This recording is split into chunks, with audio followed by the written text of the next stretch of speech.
Halo teman-teman semuanya, jadi perkenalkan nama saya Luista Julu, NIM B118001. Nah, ini adalah mata kuliah dari BK Karir, dan saya akan membawa pembahasan dari Cognitive Growth pada usia 3-13 tahun yang dicetuskan oleh Gottfredson. Nah, oke teman-teman, kita akan membahasnya. Oke, tidak? Yang pertama adalah konsepnya. Konsep dari teori ini, di mana Gottfredson merumuskan teori baru dengan bantuan dan kompromi, di mana seseorang individu mengirimkan pekerjaan yang cocok dengan citra dalam hidup mereka atau dalam diri mereka.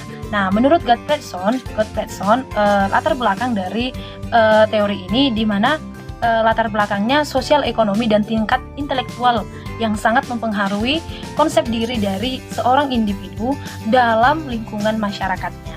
Tidak hanya itu saja, dalam model Gottfredson ini terdapat kelas sosial dan kecerdasan yang digabungkan dalam teori konsep diri dalam menentukan pilihan kejuruan dan tidak dilihat pada konstruksi sebagai berikut. Yang pertama adalah self-concept, di mana self-concept ini adalah pandangan seseorang tentang apapun yang ada dalam dirinya sendiri. Dan yang kedua adalah image of occupation, di mana image of occupation ini adalah gambaran pekerjaan yang sesuai dengan kepribadiannya. Yang ketiga adalah cognitive of occupation.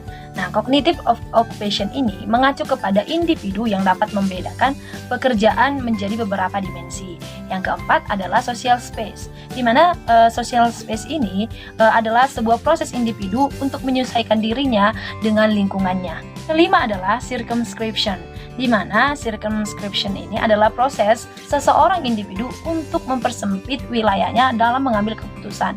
Nah, ini lebih tepatnya kepada pengambilan keputusan ya. Nah, yang keenam adalah kompromis ya. Kompromis ini adalah proses individu puas dengan pilihan yang dia buat atau pilihan yang terbaik yang sudah dia putuskan. Yang ketujuh adalah perkembangan kognitif. Nah, perkembangan kognitif ini adalah kapasitas di mana individu bisa belajar dan penalarannya itu semakin meningkat dengan usia yang kronologis dari sejak lahir. Yang kedelapan adalah pembentukan diri.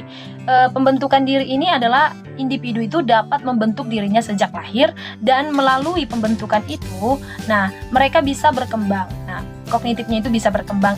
Yang terakhir adalah teori batasan. Nah, teori batasan ini di mana individu mulai memahami seluruh okupasi yang tidak diterima oleh sosialnya untuk dirinya sampai ia memahami lebih jelas pekerjaan tersebut.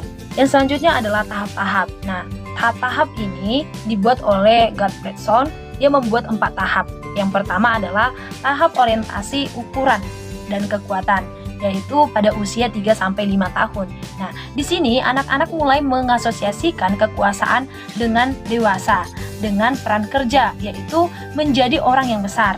Nah, individu pada tahap ini adalah individu yang pada usia prasekolah atau taman kanak-kanak. Mereka masih mampu memikirkan hal-hal yang masih kecil. Contohnya, nanti saya pengen jadi dokter. Nah, tiba-tiba di usia segini itu akan berubah juga. Nah, jadi semakin dia berumur gitu, usianya bertambah, dia akan semakin memikirkan apa yang cocok dengan dirinya. Selanjutnya adalah tahap yang kedua. Nah, tahap yang kedua ini adalah tahap orientasi peran gender, yaitu pada usia 6-8 tahun. Nah, di sini pada tahap ini individu mulai mampu untuk berpikir konkret dan membuat perbedaan yang simpel. Nah, dia mampu memikirkan, oh ternyata gini ya kalau jadi dokter, ternyata gini ya kalau jadi dokter. Dia mampu memikirkan atau membedakan dari perbedaan-perbedaan yang simpel di antara apa yang akan dia pilih. Yang selanjutnya adalah orientasi penilaian sosial. Nah, dalam orientasi penilaian sosial ini itu terdapat di usia 9-13 tahun. Nah, pada tahap ini individu sudah dapat menemui rentang waktu yang lebih luas pada peran pekerjaan dan mampu membedakan secara lebih abstrak gitu. Nah, jadi si individu ini lebih tepatnya dia mampu membedakan, oh ternyata ini yang cocok dengan aku gitu. Ini yang cocok dengan apa yang selama ini sulit aku bedakan, ternyata ini yang sudah cocok. Yang terakhir adalah orientasi diri internal yang unik. Nah, dalam orientasi diri internal yang unik ini itu terdapat di usia 14 tahun ke atas. Nah, pada tahap ini individu mulai lebih berorientasi pada tujuan internal dan konsep diri seperti kepribadiannya, dan individu mulai mencoba berbagai pengalaman-pengalaman yang cocok dengan dirinya untuk mendiagnosa dan mengembangkan beberapa kekuatan atau kelemahan dari dirinya ini. Jadi contohnya seorang konselor. Dia mencoba hal-hal yang baru dalam mengkonseling si konseli.